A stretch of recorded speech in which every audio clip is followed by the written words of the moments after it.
राधे राधे दोस्तों, आइए आज हम लेकर के आए हैं आप लोगों का जो क्लास 10th का इतिहास और पहला लेसन है यूरोप में राष्ट्रवाद। तो दोस्तों आज सबसे पहले हम जानते हैं कि राष्ट्रवाद किसे कहते हैं और राष्ट्रवाद की आवश्यकता क्यों पड़ी। राष्ट्रवाद होना अनिवार्य था, अगर अनिवार्य था तो क्यों हुआ, इसके लिए आज हम ये वीडियो लेकर के आए हैं जो क्लास 10th का है। सभी बच्चे को मोस्ट वेलकम है हमारे ये यूट्यूब चैनल एजुकेशन वर्ल्ड 24। तो दोस्तों आज हम जानते हैं कि यूरोप में राष्ट्रवाद का जो उदय हुआ था वो क्यों हुआ, किसके लिए हुआ, क्या कारण था। क्योंकि कोई भी जब ऐतिहासिक घटना होता है, कोई ऐतिहासिक घटना होता है तो उसके पीछे कुछ ना कुछ क्या होती है, कारण होती है। तो सबसे पहले हम जानते हैं कि राष्ट्रवाद कहते किसे हैं, राष्ट्रवाद होता क्या है।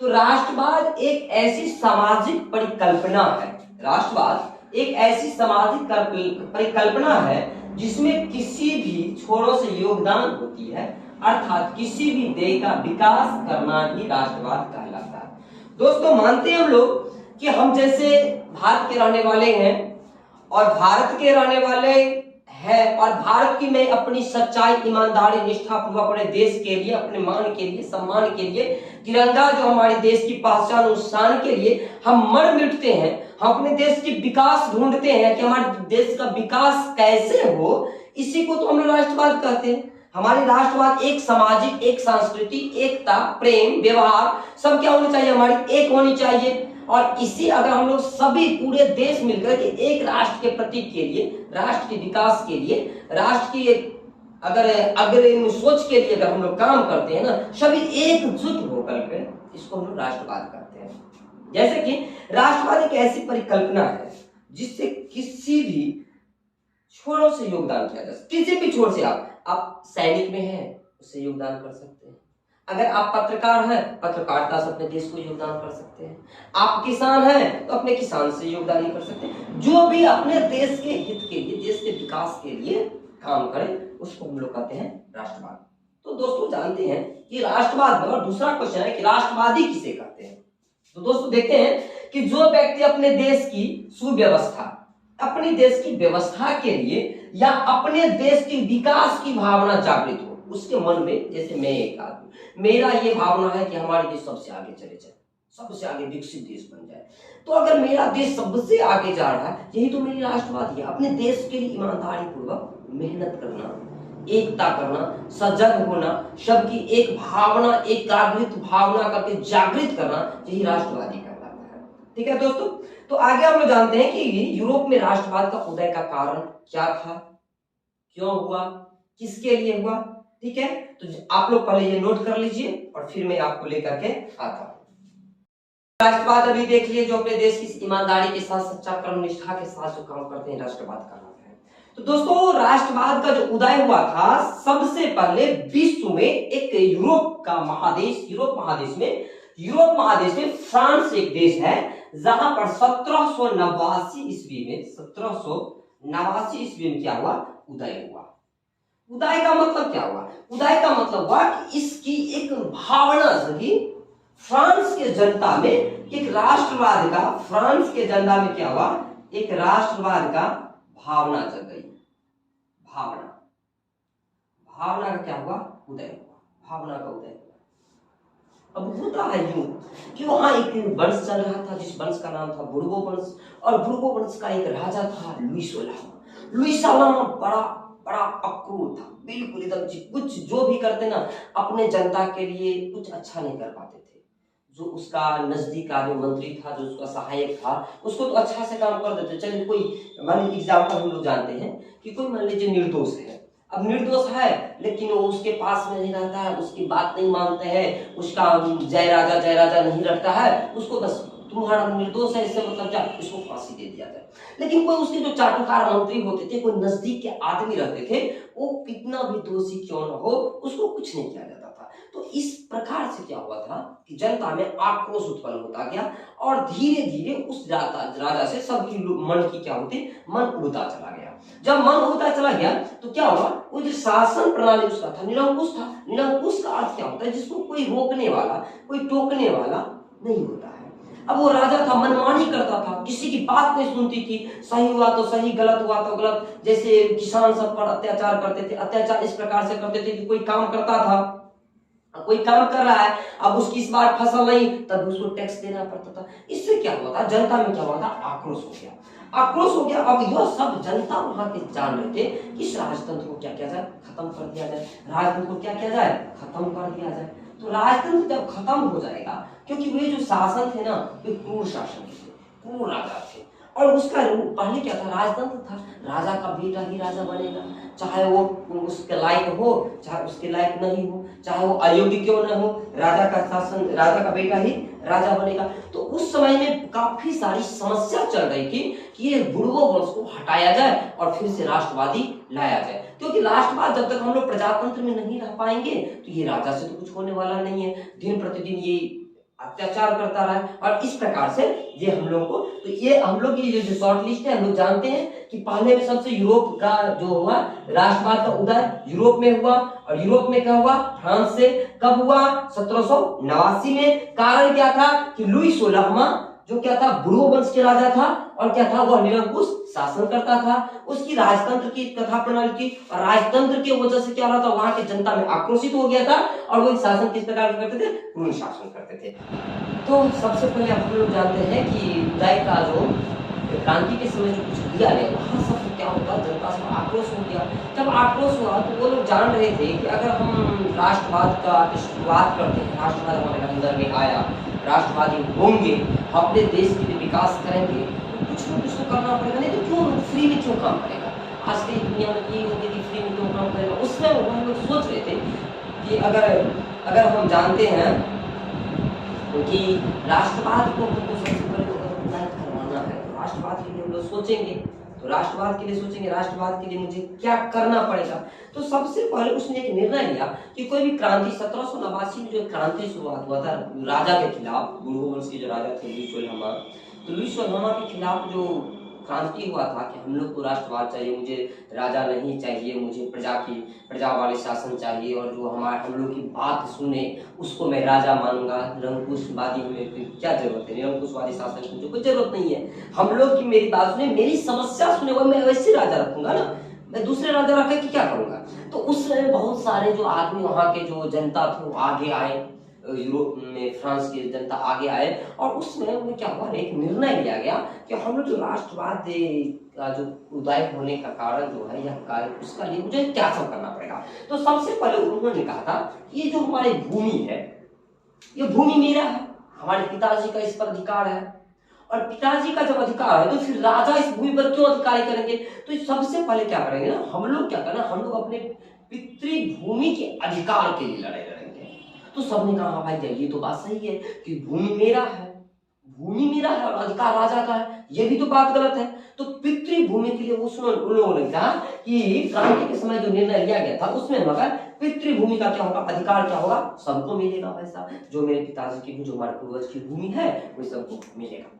दूसरा बात क्या गया कि वे जो फ्रांस के छोटे छोटे कबीलों में बटे हुए थे, छोटे छोटे साम्राज्य में बटे हुए थे, अब छोटे छोटे राज्य में जो बटे, मान लीजिए एग्जाम्पल तौर पर ये एक फ्रांस है और इसमें बहुत सारा राज्य है। अब किसी का झंडा किसी तरह का था, किसी का झंडा किसी तरह का था, किसी का झंडा लाल था, किसी का झंडा पीला, किसी का उजला, सबका झंडा अलग अलग था। तो जब सबका झंडा अलग अलग था तो सब अपने अपने झंडे को, अपने अपने धर्म को, अपने अपने संप्रदाय को मानता था। फिर लोग एक क्यों होंगे, एक समस्या हो गई। राष्ट्रवाद में सबसे बड़ी समस्या होगी कि अलग अलग प्रजाति का जगह था, अलग अलग भाषा था, अलग अलग जाति था, अलग अलग धर्म था, तो सब एक नहीं हो सकते हैं। तो उन लोगों ने सबसे पहले एक विचार विचारा और उसने कहा कि क्यों न सब झंडा मिला करके एक झंडा मान लिया जाए, एक मान लेंगे हम लोग। जब हम लोग एक झंडा मानेंगे तो हम सब उसका सम्मान करेंगे। तो दूसरा बात उसने क्या किया कि सम्मान क्या किया, झंडा बना दिया। और तीसरा बात क्या किया वो लोग, तीसरा समान अधिकार क्या कि अधिकार, पहले क्या था, राजतंत्र में क्या था, जो राजा के पास जनता सब रहते थे उसको अधिकार ज्यादा मिलता था, जो राजा से दूर रहते थे उसको अधिकार नहीं मिलता था। किसी को अगर फायदा पहुंचाना, तो आजकल में देख लेते हैं हम लोग, कोई वार्ड पंचायती की बात कर रहे हैं, जो मुखिया के पास रहेगा तो मुखिया को क्या होगा, मुखिया के नजदीक वाले को कुछ फायदा मिल जाता है, जो मुखिया के विरोध में रहेंगे उसको फायदा नहीं मिलता है। तो इस प्रकार से वहां भी चल रहा था। तो उसने क्या कि अधिकार जो मिलेगा ना, सबको क्या मिलेगा, समान मिलेगा, किसी की अधिकार में क्या होगी ना, कमी नहीं होगी। तो जब ये सब ने सोचा कि जब हम लोग को समान अधिकार मिलेगा ही, तो क्यों ना हम लोग एकजुट होकर ये काम करें, राजा को हटाया जाए और समान झंडा बनाने का निर्णय लिया जाए। अब क्या हुआ, धीरे धीरे देश इकट्ठा होने लगा। फ्रांस के सभी कबीले, सभी जो छोटे छोटे राज्य थे, सभी क्या हुए, एक में मिलने लगे कि हाँ भाई साहब, मेरा एक ही राज्य बनेगा और एक ही राज्य बनेगा और मेरा एक ही झंडा रहेगा। हर कुछ हम एक बनाने लगा, एक धर्म रहेगा, एक जाति रहेगा, एक संप्रदाय रहेगा, हम लोग ये सब एक चीज के लिए काम करेंगे। और ये फ्रांस की जनता में सबसे ज्यादा फ्रांस की जनता का सबसे भावना ज्यादा हो गया अपने देश को आगे बढ़ाने के लिए। अब क्या हुआ, उसने कहा एक बात पता है, अगर हम लोग इकट्ठा होकर के लड़ाई लड़े ना, तो क्या होगा कि तानाशाह को समाप्त कर, ये जो तानाशाह, ये जो लुई 16वां है, तानाशाह करता है, अपनी मनमानी करता है ना, इसको क्या करेंगे, खत्म कर देंगे। और जब ये खत्म हो जाएगा तब क्या होगा, हम लोग की राजतंत्र होगी। और जब राजतंत्र होगी तो हम लोग जनता जो निर्णय लेंगे वही तो सबसे सर्वोपरि होगा। तो उसने कहा कि हम लोग जब उस समय भाई, कोई पूछा भाई बताइए हम राष्ट्रवाद क्यों करें, राष्ट्रवाद करने से क्या फायदा। तो उसने कहा कि आपकी राजा जो है, वैसा वो जो तानाशाह है, तानाशाह को तो खत्म करना है। हाँ भाई साहब, तानाशाह को खत्म करना है, तो तानाशाह को क्या करना था, तानाशाह को खत्म करना था। और क्या हुआ, अब उसने एक बार जब तानाशाह खत्म हुआ, फिर जनता सब सोच रही थी कि भाई साहब हमारे राज्य में राजा खत्म हो जाएगा, राजा नहीं रहेगा फिर राजा चलाएगा कौन। तो उन्होंने के जो बुजुर्ग आदमी थे, उन्होंने कहा कि जब राजतंत्र खत्म हो जाएगा तब हम लोग जनता जो मिलकर के क्या करेंगे, प्रजातंत्र का निर्माण करेंगे। हम लोग आपस में एक राजा को चुनेंगे और एक राजा बनाएंगे, जो हम सबकी बात सुने, हम सबकी काम करें, हम लोग की जो जो जरूरत होगी वही जरूरत करें। तो क्या क्या राजतंत्र समाप्त करके प्रजातंत्र स्थापित करना शुरुआत होगा। उसके बाद क्या क्या, हम लोग की भाषा क्या थी, वहां बहुत सारी भाषा थी, अनेक अनेक भाषा बोला जाता था। तो जब अनेक अनेक भाषा बोला जाएगा भाई साहब, तो फिर राष्ट्रवाद नहीं होगा। तो उन्होंने कहा कि समान भाषा भी कर दिया जाए, एक भाषा रहेगा। अब जैसे एग्जाम्पल तौर पर करें, हम लोग कहीं जाते हैं, अब हम बिहार से बिलोंग्स कर रहे हैं, तो हम अगर यूपी में चले गए या अथवा दिल्ली चले गए, कोई बिहार में तारी भाई साहब कहाँ से, तो हम बिहार से बिलोंग्स करते हैं, तो एक अपनापन मिलता है। अगर कोई विदेश में काम कर रहा है, तो विदेश में आदमी मिले, कहाँ का है, तो कोई तमिलनाडु का है और कोई बिहार का है, अरे यार क्या बात है, एक भाषा हम लोग, एक क्या है, हम लोग की पहचान क्या है, भाषा हो जाएगी, वो भी हिंदी बोलेंगे, हम भी हिंदी बोलेंगे, क्या हो गया, हम लोग की पहचान भाषा क्या हो जाएगी, एक हो जाएगी। तो एक भाषा में क्या होता है, एक अपनत्व होता है, अपने देश के प्रति एक लगाव होता है। तो इसके लिए उन्होंने निर्णय लिया गया कि समान भाषा भी करना चाहिए। तो आइए एक पॉइंट फिर हम देखते हैं, जब क्रांति के समय लिया गया निर्णय, पहला निर्णय क्या था कि पितृभूमि का अधिकार सबको मिल जाएगा। दूसरा क्या था, सबका समान अधिकार है, किसी का न तो कम रहेगा, किसी ने अधिक रहेगा, सबका क्या होगा, अधिकार समान रहेगा। सामूहिक भावना को बढ़ावा देना, सामूहिक सबकी जो भावना होगी ना, वो सब बढ़े, सबकी बढ़ा कि हाँ भाई साहब ये तो अच्छी बात है। फिर अगला क्या हुआ कि समान झंडा बना, किसी का झंडा लाल, किसी का पीला, किसी का काला, किसी का उजला, इस प्रकार से नहीं था, झंडा का एक ही रंग रहेगा, एक ही झंडा रहेगा, पूरा फ्रांस में एक ही रहेगा। बस एक बार जो बन गया वो सबको मानना पड़ेगा। उसमें क्या हुआ, समान झंडा बनाने का निर्णय लिया गया। फिर क्या किया गया, तानाशाही को समाप्त करना है कि जो लुई 16वां था बिल्कुल तानाशाह था, क्रूर शासक था, निरंकुश था, जो मन करता था मनमानी करता था। उस लोगों ने कहा कि इनको क्या करना है, समाप्त करना है। फिर क्या किया कि राजतंत्र को समाप्त करके और प्रजातंत्र स्थापित करना है। राजतंत्र पहले क्या था कि राजा का बेटा ही राजा बनेगा, चाहे वो अयोग्य क्यों नहीं, मैंने इसे बताया पहले ही कि राजा का बेटा ही राजा बनेगा, चाहे वो अयोग्य हो, वह राजा बनने के लायक हो अथवा नहीं हो। लेकिन वहां के इंसान सबने सोचा, वहां के आदमियों सबने सोचा कि नहीं, ये काम करना असंभव है, कि राजा का बेटा राजा नहीं बनेगा। राजा का बेटा राजा नहीं इसलिए बनेगा कि राजा वह बनेगा जो राजा बनने के लायक होगा। तो भाई प्रजातंत्र में जो राजा बनने का लायक होगा उसको बनाया जाएगा। और अगला पॉइंट क्या बना कि सबकी भाषा जो होनी चाहिए ना, सबकी क्या होनी चाहिए, समान होनी चाहिए। सबकी भाषा क्या होनी चाहिए, समान होनी चाहिए। इस पर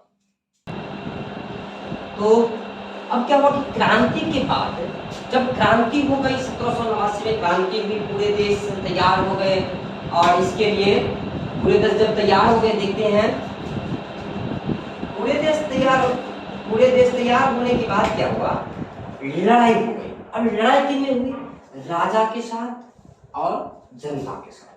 जब राजा और जनता के साथ जब लड़ाई हुई तो उसमें क्या हुई, जनता की जीत हुई और लुई सोलहवां को फांसी दे दिया गया, मार दिया गया चौराहे पर पकड़ के, और उसके दोनों पति पत्नी को क्या क्या फांसी दे दिया गया।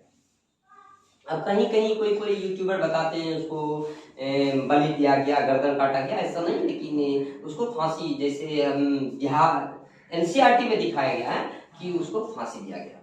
तो हुआ कि क्रांति के बाद क्या जाएगा कि क्रांति के बाद सबसे पहले क्या कि नया संविधान बनाया गया। जो राजा का संविधान था ना, वो संविधान को नष्ट कर दिया, वो संविधान को डिस्ट्रॉय कर दिया, ये संविधान नहीं चलेगा, राजतंत्र अपना एक नया संविधान बनाएगा और नया शासन चलाएगा। इसके लिए क्या किया, वो नया संविधान बनाया। जब नया संविधान बनाया उसमें क्या किया, सभी का अधिकार बराबर दिया कि अधिकार क्या होगा, सबका बराबर होगा। किसी ऐसे ना कि कोई छोटे तबके के हैं, कोई कुलीन वर्ग का है तो उसका अधिकार ज्यादा मिलेगा, कोई निम्न वर्ग के है तो अधिकार कम मिलेगा, ऐसा नहीं हुआ। सबका अधिकार क्या होगा, सबका बराबर होगा। तीसरा क्या हुआ, सामंती व्यवस्था को क्या कर दिया गया, समाप्त कर दिया गया। तो दोस्तों देखिए सामंती व्यवस्था क्या होता है, पहले क्या हुआ करते थे कि बहुत बड़े राजा महाराजा के नीचे में ना जमींदार सब हुआ करते थे। तो जमींदार कहाँ रहते थे, जमींदार अपने वो शहर में रहते थे। जमींदार कहाँ रहते थे, शहर में रहते थे। और अपने वो नीचे के जमींदार जो थे ना, वो अपने नीचे क्या करते थे, किसान को रख लेते थे। जमींदार अपने नीचे क्या रख लेते थे, किसान को रख लेते थे। और किसान भी क्या करते थे ना, किसान अपने काम करवाने के लिए क्या करते थे, मजदूर को रख लेते थे। समझिएगा, मेरी बात समझिएगा। जमींदार कहाँ रहते थे, शहर में। किसान कहाँ रहते थे, गांव में। जमीन किसका था, जमींदार का। और उस पर काम कौन करता था, किसान। और किसान किन से काम करवाता था, मजदूर का। अब ये जमींदार भाई साहब आराम फरमा रहा है, इसको कोई लेना देना नहीं है। अब किसान क्या किया, मजदूर लेकर के काम करवाया, शोषण किया मजदूर को, 3 दिन भर काम करवाया, पसंद हुआ तो इसको कुछ दिया। अब इसका अगर मान लीजिए ये 100% काम करता है तो इसका 70% ये लिया और इसका ये 50% ले लेता था। ये फ्री में, इसको कोई काम करना नहीं पड़ता था और आप फ्री में ये कमा रहे थे। यानी कि मेहनत कौन कर रहा था, सबसे ज्यादा मजदूर कर रहा था। और फायदा कौन उठा रहे थे, फायदा उठा रहे थे जमींदार और किसान। तो उन्होंने सोचा कि सबसे पहले क्या किया जाए, कि सामंती को खत्म कर दिया जाए। जो जमींदारी प्रथा है ना, उसको खत्म कर दिया जाए। ना जमींदारी रहेगी, ना कोई मजदूर को, निम्न वर्ग को क्या करेगा, शोषण करेगा। तो ये नियम बना कि जमींदार को क्या किया जाए, खत्म किया जाए, सामंती व्यवस्था खत्म कर दिया जाए।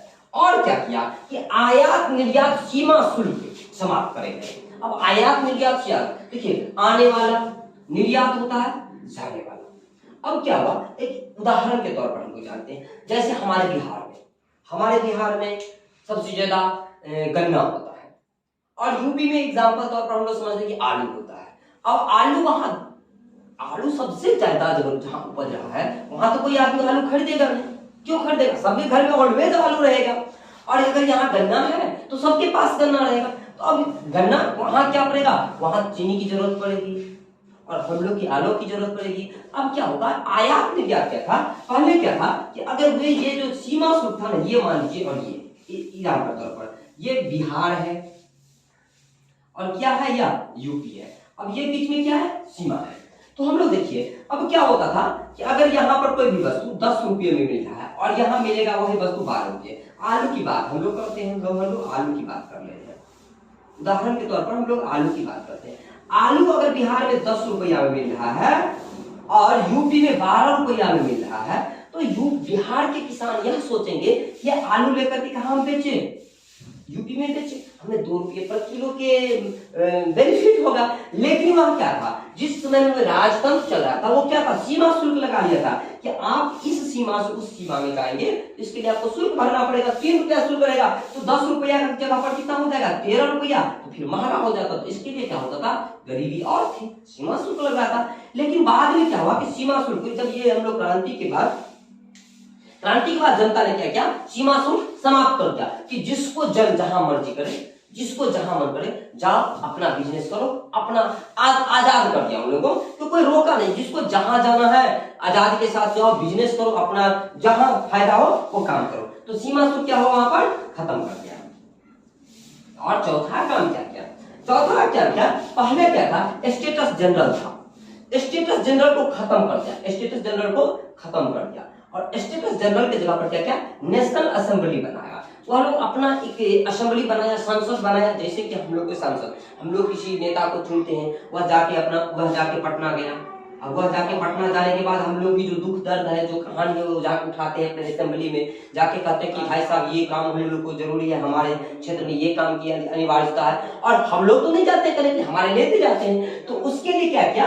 वो स्टेटस जनरल खत्म करके क्या किया? नेशनल असेंबली को बनाया। तो इससे क्या हुआ ना, धीरे धीरे क्या हुआ? विकास होना शुरुआत हुआ। फिर क्या हुआ? नाप तौल की पद्धति क्या की? समान कर दी। नाप तौल की पद्धति इसके लिए समान थी। पहले क्या हुआ करता था कि नाप तौल की पद्धति क्या थी? अलग अलग थी। अब देखिए, हम ही लोग पहले, भारत की बात है तो पहले हम लोग जानते हैं कि पहले क्या हुआ करता था? पहले हम लोग शेर में करते थे और ब्रिटेन में राष्ट्र क्या करता था? पाउंड में करता था। अब कहीं ग्राम में करता था, कहीं किलो में करता था। दोनों में क्या हो जाता था? दोनों में डिफरेंट हो जाता था। डिफरेंट ये हो जाता था कि अगर एक केजी से कहीं से बेच करके लेके जाएंगे तो आपको शेर में क्या, आपको कम से कम 2.5 शेर की जरूरत पड़ेगी। तो इसके लिए आपका दोनों में डिफरेंट हो गया। दोनों में डिफरेंट हुआ तो क्या करें? नाप तौल की क्या हुआ? सबकी समान कर दी। नाप तौल की पद्धति क्या कही? अपना दी। पूरे नाप तौल बराबर होना चाहिए। ये क्रांति के बाद दिया गया है, जब उसको लुईस वोल्टामार को मार दिया गया, वहां के राजा को मार करके प्रजातंत्र जब स्थापित हुआ, उस समय की बात है। और उसके बाद मैंने पहले भी चर्चा किया, उस लोगों ने भाषा की बहुत बड़ी बात की थी कि हमारी जो भाषा रहेगी एक रहेगी। तो उन्होंने फ्रेंच भाषा को राष्ट्रभाषा बना दिया। फ्रांस में बहुत सारी भाषा बोली जाती थी, लेकिन फ्रेंच भाषा को क्या किया? राष्ट्रभाषा बनाया गया। और वह गीत, एक गीत का निर्माण किया जो मर्सीले था। मर्सीले नाम का गीत था। जैसे हम लोग जनगण मन हम लोग का राष्ट्रगान है, वैसे क्या था राष्ट्रगान निर्माण किया। वो कौन सा गीत था? मर्सीले नाम का गीत था, जिसको क्या किया हुआ? राष्ट्रगान बनाया। इससे क्या हुआ कि सामूहिक भावना सबको एकत्रित हुई और ये अच्छा से हुआ।